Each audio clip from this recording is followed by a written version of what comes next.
नमस्कार साथियों, फिर से स्वागत है देहातावल पे। साथियों, चीन ने भारत के 3 चावल निर्यात करने वाली कंपनियों के इंपोर्ट लाइसेंस रद्द कर दिया है। साथियों, यह फैसला 17 अप्रैल 2026 से लागू माना जा रहा है। इससे भारतीय चावल निर्यात पर असर पड़ सकता है।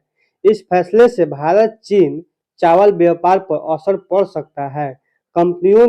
भारतीय कंपनियों ने सरकार से हस्तक्षेप की मांग की है, जबकि भारत इस मामले को गंभीरता से लेते हुए चीन से बातचीत कर समाधान खोजने की कोशिश कर रहा है। साथियों, क्या है पूरा मामला? करीब 1 महीना पहले चीन ने भारत से भेजे गए चावल के कुछ कंटेनरों को वापस कर दिया था। चीन का कहना था कि चावल में जीओम है। जीओम का फुल फॉर्म होता है जेनेटिकली मॉडिफाइड ऑर्गेनिज्म के अंश मिले हैं। इस चावल में क्या मिले हैं? जीओम के अंश मिले हैं। इसके बाद अब चीन ने 3 कंपनियों NM Foodie Impacts Private Limited पहल का कंपनी है। साथियों, दूसरा का है Shri Ram Food Industry Limited और तीसरा का है स्पॉन्ज इंटरप्राइजेज लिमिटेड का लाइसेंस। ये तीनों कंपनियों का लाइसेंस रद्द कर दिया है। साथियों, चाइना ने प्रतिस्पर्धी कीमतों की बढ़ती मांग। भारतीय टूटे चावल की कीमत वर्तमान में लगभग 300 से 310 डॉलर प्रति टन है। मतलब भारत का जो भी टूटा चावल का कीमत है वो $300 से लेकर $310 प्रति टन है, जो अंतर्राष्ट्रीय खरीदारों के लिए आकर्षक साबित हो रही है। इसके अलावा अगर 5% टूटे सफेद चावल की कीमत $335 से $339 प्रति टन है।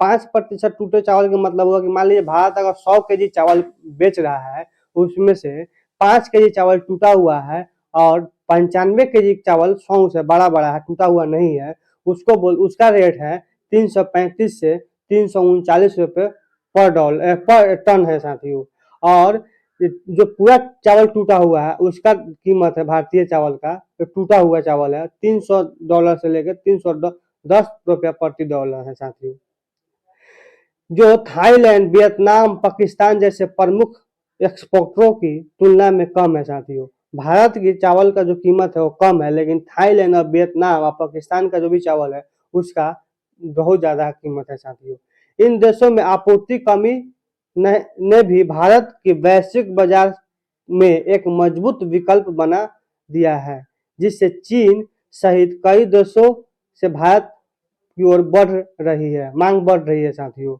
बढ़ती ट्रांसपोर्ट लागत का असर, मतलब बढ़ती परिवहन का असर साथियों, ये भी देखा जा रहा है चावल में। हालांकि मांग में वृद्धि हो रही है, लेकिन एक्सपोर्टरों की बढ़ती लॉजिस्टिक लागत का सामना करना पड़ रहा है। ईरान से जुड़े भू राजनीतिक तनाव के कारण बंकर ईंधन की कीमत में लगभग 50% की वृद्धि हुई है। साथियों, जिससे समुद्री ट्रांसपोर्ट महंगा हो गया है।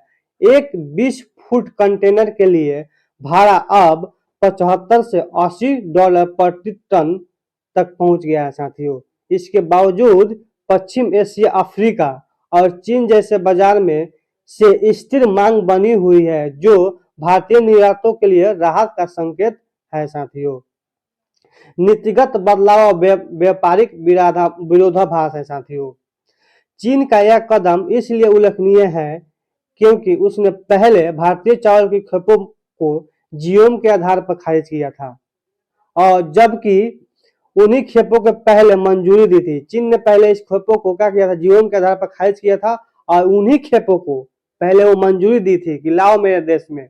दूसरी ओर भारत ने 2022 में घरेलू डोमेस्टिक आपूर्ति को सुरक्षित रखने के लिए टूटे चावल के निर्यात पर प्रतिबंध लगाया था।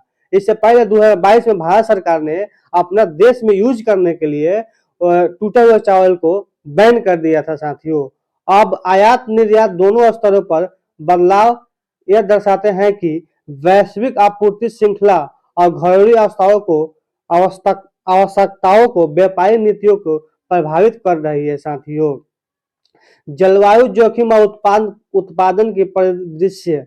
भारत में चावल का उत्पादन मजबूत बना हुआ है और 2025-26 के लिए मतलब वित्त वर्ष 2025-26 में 150 मिलियन टन से अधिक उत्पादन का अनुमान है। हालांकि जलवायु जोखिम जैसे संभावित सुपर एल-नीनो चिंतित हैं का विषय बने हुए हैं, जो एशिया के कई देशों में सूखे की स्थिति पैदा कर सकते हैं। इसके अतिरिक्त मुद्रा में उतार चढ़ाव और वैश्विक अनिश्चितताओं भी कीमतों की प्रभावित कर रही है। फिर भी भारत अच्छी रबी फसल से निकट भविष्य में निर्यात मजबूत क्षमता मजबूत करने की संभावना है। कहने का मतलब है साथियों कि 2025-26 में भारत में चावल 150 मिलियन टन से अधिक उत्पादन का अनुमान है साथियों। धन्यवाद साथियों, फिर मिलते हैं किसी दूसरे वीडियो के साथ, तब तक के लिए धन्यवाद साथियों।